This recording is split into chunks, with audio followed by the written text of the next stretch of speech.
pour Hamilton et Greenwald, l'entrée dans l'Anthropocène serait semblable à une explosion. Ça, c'est un scénario.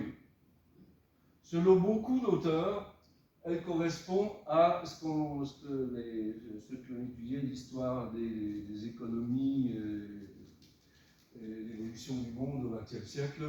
C'est la grande accélération. Depuis 1945-1950, la mondialisation, d'autres disent, mais au néolithique, l'homme s'est mis à cultiver la terre, il a donc brûlé les forêts pour disposer de terrain, de territoire, pour développer l'agriculture. Et ce qui fait qu'il a envoyé beaucoup de CO2 dans l'atmosphère, puis il a également mis du charbon dans les sols, donc il a modifié la planète. Forcément, c'est une modification par l'homme. L'histoire de la Terre, elle est hiérarchisée. Vous avez des très grandes, des temps très longs qu'on appelle les ères. Rappelez-vous, le primaire, secondaire, tertiaire, quaternaire. Vous avez dans ces ères des périodes comme le Crétacé. Au-dessous du Crétacé, on trouve le Jurassique, évidemment. Et puis, dans le Cénozoïque, le tertiaire, le quaternaire.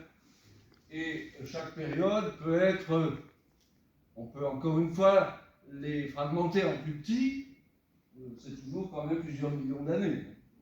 En plus petits, ce sont les époques, et c'est celle que je vous citais tout à l'heure. Et encore, si vous aimez bien le détail, vous avez les étages qui permettent encore de multiplier les entités. La 8e colline de Rome, à savoir le Monte Testaccio, qui est tout simplement un amas d'amphores. L'amphore servait à transporter les denrées alimentaires dans l'Antiquité, dans tout le monde grec et ensuite dans le monde romain. Et comme des poissons, dans certains nombres de transports, bon, les amphores sentaient mauvais, et puis on préférait s'en débarrasser, on en fabriquait très facilement d'ailleurs, et donc on les cassait en morceaux, et puis on faisait une collision avec les morceaux d'amphores. Ce que j'ai appelé le paysage brisé, ce sont des mines en profondeur qui ont tellement extrait de matériaux à l'intérieur de la Terre que ça s'est effondré, toute la masse s'est effondrée sur elle-même.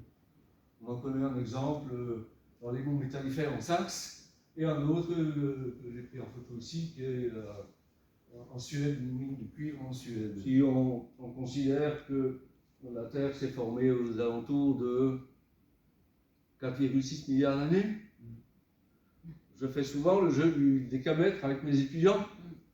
J'ai un décamètre, c'est un pentadécamètre. On trouve ça dans le commerce, hein, des rubans, des manivelles, qui font 50 mètres. On va dans la petite forêt à côté de l'université de Lindbergh, et puis je demande à un étudiant, une étudiante de tenir le zéro. Je me dis, c'est aujourd'hui, 16 novembre 2023. Puis on déroule, 46 mètres, c'est la création de la Terre.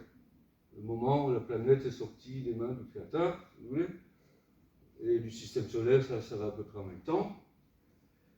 Et puis il y a tous les temps très longs de l'histoire ancienne de la Terre, et puis on arrive, alors le zéro il est là-bas, au niveau de l'extincteur, on arrive à 5 mètres de l'extincteur, début du primaire. Et tout ce qu'il y avait avant, sur 40 mètres, c'était ce qu'il y avait avant le primaire.